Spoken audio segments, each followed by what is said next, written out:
Good morning, students. How are you? Nice, great.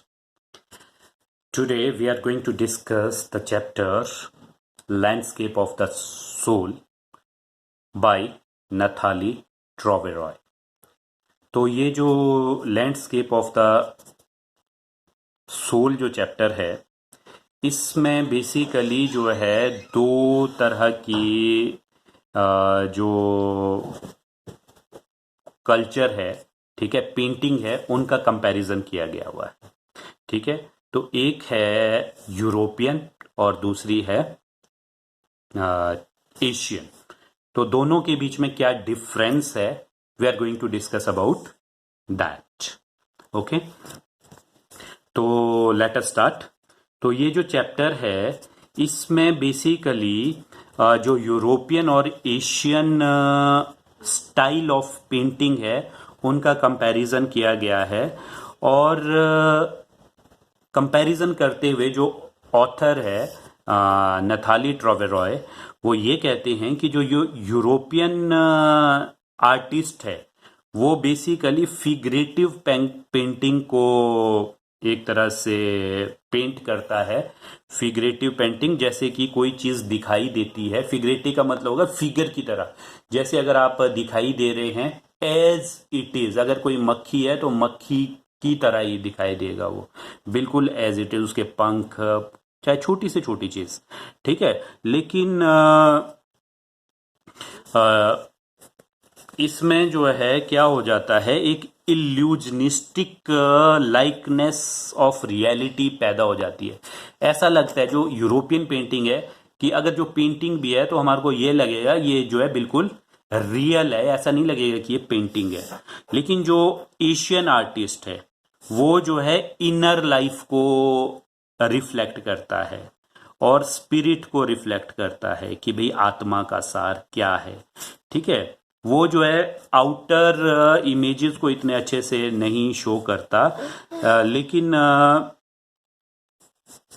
क्या होता है, ये it is an landscape of the soul in order to illustrate the difference. अब दोनों के बीच में क्या डिफरेंस है, तो दो कहानियां हैं इसके बारे में। ठीक है, एनिकडोट होता है, जो ओल्ड स्टोरीज होती हैं लोगों की, मतलब जो जिसको बोलते हैं टेल्स, फेबल्स जिसको बोलते हैं। ठीक है, लोगों के मुंह से बोली गई कहानियां, दैट इज एनिकडोट और फेबल्स। तो उसमें जो है दो कहानियां हैं, we are going to discuss about these two stories. और एक है यूरोपियन पेंटिंग से रिलेटेड और दूसरी है एशियन पेंटिंग, एशिया में चाइना को रिफ्लेक्ट करते हुए जो है ये कहानी बताई गई है। तो यूरोपियन कहानी क्या है? यूरोपियन कहानी है कि एक ब्लैक स्मिथ था। ब्लैक स्मिथ होता है जो लोहे का काम करता है, लोहार।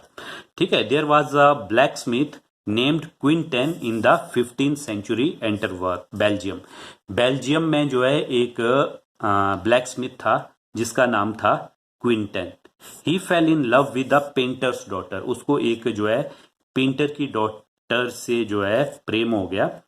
The painter refuse to marry his daughter to one in such a profession. लेकिन जो पेंटर था उसने मना कर दिया कि भाई इसका प्रोफेशन तो जो है, he didn't like the profession in which he was, तो इसलिए उसने उस से शादी करने से मना कर दिया। One day Quentin secretly went in to the painter studio. लेकिन एक दिन क्या हुआ, वो जो है उस पेंटर के स्टूडियो में गया और वहां पर उसने क्या कर दिया, एक फ्लाई पेंट कर दी, एक मक्खी को पेंट कर दिया on the artist latest painting. जो लेटेस्ट पेंटिंग बना रहा था आर्टिस्ट, उसमें क्या कर दिया, उसने एक मक्खी को ड्रॉ कर दिया। Artist took it for a real fly. लेकिन जो आर्टिस्ट है उसको ये लगा कि ये जो मक्खी है, इट्स नॉट अ पेंटिंग, ये क्या है, एक सचमुच की मक्खी है। And try to swat it away, और उसको जो है उसने भगाने की कोशिश की। Then he realize that it was not a real fly. जब उसने भगाने की कोशिश की तब उसको पता लगा कि ये जो है रियल फ्लाई नहीं है, असली मक्खी नहीं है। तो उसके बाद उसने जो है क्वेंटन को अपना जो है अपेरेंटाइज, अपना जो शिष्य है, वो स्वीकार किया and married his daughter to him, और अपनी बेटी की शादी उससे कर दी। Quinten painting was painting that created illusionate likeness of reality. तो उसने ऐसी पेंटिंग बनाई थी जिससे मतलब भ्रम पैदा हो रहा था कि ये जो है रियल है, बिल्कुल सच्ची पेंटिंग है। ठीक है, the painting of western painters are based on this principle. तो जो वेस्ट में जो पेंटिंग होती है इसी प्रिंसिपल के ऊपर बेस्ड है, जो वेस्टर्न पेंटिंग है, राइट नहीं। और जो अब एशियन कहानी है, एक एशियन कहानी क्या है, एक चाइनीज एम्परर की है, एक चीनी बादशाह था। तो उसको क्या हो गया कि उसने got a landscape painted to decorate a wall in his palace. तो अपने महल को सजाने के लिए उसने एक लैंडस्केप पेंटिंग बनवाई। Emperor kept looking at the painting a long while, काफी देर तक वो जो है उस पेंटिंग को देखता रहा। ही एडमायर्ड द वंडरफुल माउंटेन, उसमें क्या थे, माउंटेन्स बने हुए थे, उनकी प्रशंसा की उसने। फॉरेस्ट बने हुए थे, बर्ड्स इन फ्लाइट, उड़ते हुए पक्षी थे। मैन ऑन हिली पाथ्स, जो लोग थे हिली पाथ्स के ऊपर। And clouds flying in the sky, और बादल उड़ रहे थे। ये सारी चीजें बनाई हुई थी उस चाइनीज पेंटिंग में। तो your majesty said the painter, painter क्या बोलते हैं, महाराज, इन दिस केव, वहां पे एक केव भी बनी हुई थी। इस केव में at the foot of mountain, ये जो माउंटेन के तरलाई में जो केव है, गुफा है, इसमें एक स्पिरिट रहती है, एक आत्मा रहती है। ठीक है,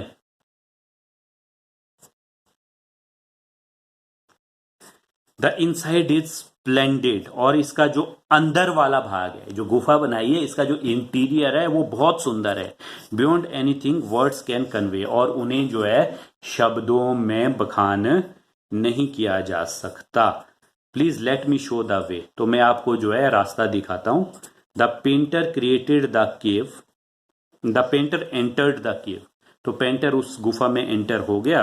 and the entrance closed behind him, जैसे ही पेंटर उस पेंटिंग में गया तो क्या हो गया, वो गुफा बंद हो गई, राजा बाहर रह गया। Before the astonished emperor could do और से समथिंग, अभी इस चीज को देख के जो एम्परर है, जो बादशाह है, he was astonished, he was surprised, बहुत ज्यादा हैरान हो गया वो। ठीक है, इससे पहले वो कुछ कह पाता, painting had वेनिश्ड from the wall, तो वो जो पेंटिंग है वॉल से वैनिश हो गई, धुल हो गई, साफ हो गई। No trace of the artist और the painting was ever seen in the world again, उसके बाद उस पेंटिंग का कोई ट्रेस नहीं दिखाई दिया हमारे को। ठीक है, तो ये जो दो स्टोरीज हैं, एक यूरोपियन स्टोरीज भी बता दी मैंने आपको, और चाइनीज स्टोरी भी बता दी। ये दोनों स्टोरीज क्या है, ये एक कॉन्ट्रास्ट है। ठीक है, कि जो पेंटिंग का तरीका है वेस्ट में और जो पेंटिंग का तरीका है ईस्ट में, उन दोनों के बीच में क्या डिफरेंस है, ये दोनों स्टोरियां उस डिफरेंस को रिफ्लेक्ट करती है। Western and eastern form the landscape of painting. The European painter wants you to look at the painting from his point of view, जो यूरोपियन पेंटर है वो तो ये चाहता है कि भाई जैसा मतलब फिगरेटिव रिप्रेजेंटेशन है उसकी, तो वो ही wants you to borrow your eyes, कि जैसा वो दिखाना चाहता है वैसा ही देखें आप। ठीक है, Chinese painter does not give you his point of view, लेकिन जो चाइनीज पेंटर है वो अपना पॉइंट ऑफ व्यू नहीं बताता, जो एशिया में, कि भाई आप जिस हिसाब से इस पेंटिंग को समझना चाहते हैं वैसा समझे। ठीक है, यूरोप में ये बोलते हैं कि जैसा पेंटर दिखाना चाहता है वैसे देखें, और चाइनीज पेंटिंग ये बोलती है कि जैसा आप समझना चाहते हैं वैसा समझें। This is the difference between the two. He wants you to enter his painting and look at it from any angle you like, वो जो चाइनीज पेंटर है वो ही चाहता है कि आप कहीं से भी इसे देखें। ठीक है, किसी भी तरीके से, और अपनी एक व्यू पॉइंट बना दें उसको। ठीक है, he simply shows you the way, वो सिर्फ एक रास्ता दिखाता है आपको। Let me show you the way. And in a Chinese scroll painting, जो चाइनीज स्क्रोल पेंटिंग होती है, the viewer can enter the landscape from anywhere he likes, कहीं से भी आप चाइनीज पेंटिंग को स्टार्ट कर सकते हैं, कि कहीं से भी देखना शुरू करेंगे, you would definitely like that.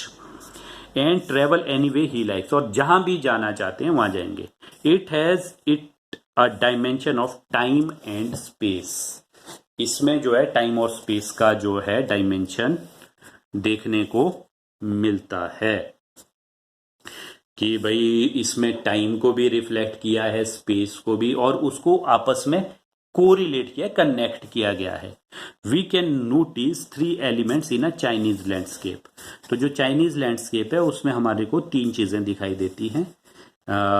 Mountain दिखाई दे रहे हैं। माउंटेन कैसा होगा? वर्टिकल होगा, ऊपर को, यूं को, ठीक है। स्टेबल होगा, स्थिर होगा, वार्म होगा। मैस्कुलिन एस्पेक्ट, मतलब उसमें जो माउंटेन है वो एक तरह से मैस्कुलिन, मतलब पुरुषवादी सोच को रिफ्लेक्ट कर रहा है। द वाटर हॉरिजॉन्टल, जो वाटर है वो इस तरह से होगा, हॉरिजॉन्टल होगा, ठीक है। कूल होगा, ठंडा होगा। रेस्टिंग ऑन द अर्थ, धरती के ऊपर, आप देखा नदियां जो है किस तरह से चलती है, हॉरिजॉन्टली, ठीक है। और जो वाटर है, जो माउंटेन है, उसको हम चाइनीज में मैस्कुलिन एस्पेक्ट बोलते हैं, थोड़ा गर्म मिजाज होता है, ठीक है, गुस्से वाला होता है पुरुष। और जो स्त्री होती है वो थोड़ी कूल होती है, ठंडे पानी की तरह, ठीक है। तो इस तरह से कंपेयर किया है उसको। और जो तीसरा है, एक और एस्पेक्ट है, unpaired white, unpainted white space. उन दोनों के बीच में, माउंटेन और रिवर के बीच में एक अनपेंटेड स्पेस होगा, वाइट स्पेस होगा, उसमें कुछ नहीं पेंट किया हुआ होगा। वो क्या है? द मिडल वॉइड, वो जो बीच में जो जगह है, वॉइड का मतलब होता है खाली space, where interaction takes place, जहां पर जो है माउंटेन और वाटर आपस में मिलते हैं, उसे जो है वॉइड कहा गया है। तो अब प्राणायाम भी है, यौगिक क्रिया है, वो भी आपने पढ़ी हुई है। It is this middle. देखो, अब जब आप प्राणायाम करते हैं, पहले सांस अंदर लेते हैं, उसके बाद कुछ देर उसको रोकते हैं अंदर, और उसके बाद फिर छोड़ते हैं, ठीक है। Stage where hold our breath, जहां पे हम अपनी सांस रोकते हैं प्राणायाम में, वो जो है वो मिडल वॉइड को रिफ्लेक्ट करता है, और यहां पर मेडिटेशन स्टार्ट होती है। Western painters never consider this spiritual aspect in their landscape painting, लेकिन जो वेस्टर्न पेंटिंग है वो इस चीज को रिफ्लेक्ट नहीं करती। तो thus the writer tries to explain how Chinese landscape is a landscape of inner life. तो इससे हमारे को ये पता लग रहा है कि जो चाइनीज लैंडस्केप है वो क्या है? लैंडस्केप ऑफ इनर लाइफ है, और while western landscape is merely figurative. जो वेस्टर्न लैंडस्केप है वो क्या है? फिगरेटिव रिप्रेजेंटेटिव है। वो मतलब फिगर को एज इट इज, जैसा जो है वेस्टर्न पेंटर दिखाना चाह रहा है आपको, वो उसी तरह से दिखाएगा। तो this is all about the landscape of the soul, and I'll send you the question answers related to this chapter. You'll have to write down the answers and send it in the WhatsApp group. Okay, have a nice day. Thank you.